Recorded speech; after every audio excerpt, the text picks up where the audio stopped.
জান্নাতে যাবেন? কি দিয়ে যাবেন? আল্লাহর দয়া দিয়ে। আল্লাহর রহম আর দয়া ছাড়া কেউ জান্নাতের চেহারাও দেখতে পাবে না। চাইবো একজন সত্তার কাছে, আওয়াজ করে বলুন তিনি কে?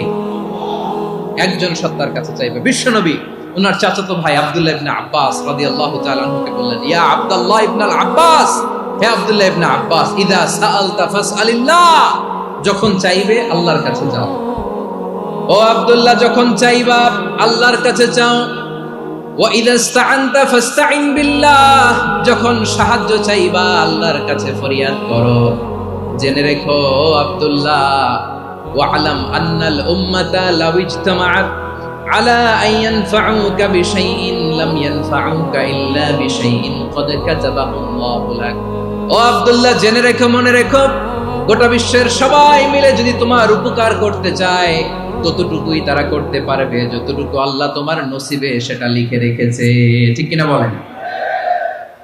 আর যদি গোটা বিশ্বের সবাই মিলে তোমার বিরুদ্ধে কনস্পাইরেসি করে, ষড়যন্ত্র করে, গোটা বিশ্বের সবাই মিলেও যদি তোমার ক্ষতি করতে চায় ততটুকুই শুধু পারবে যেটা আল্লাহ তোমার জন্য বরাদ্দ রেখেছে।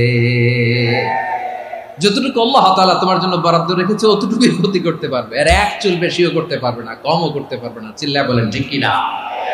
এজন্য আমরা চাইবো কার কাছে? সবাই বলেন নাই, আওয়াজ করে বলেন কার কাছে?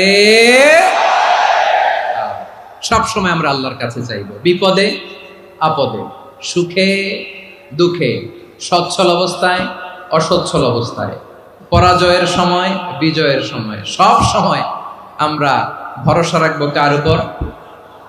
সবাই বলুন। একদল লোক আছে যারা বিপদে পড়লে আল্লাহরে ডাকে, আছে না নাই?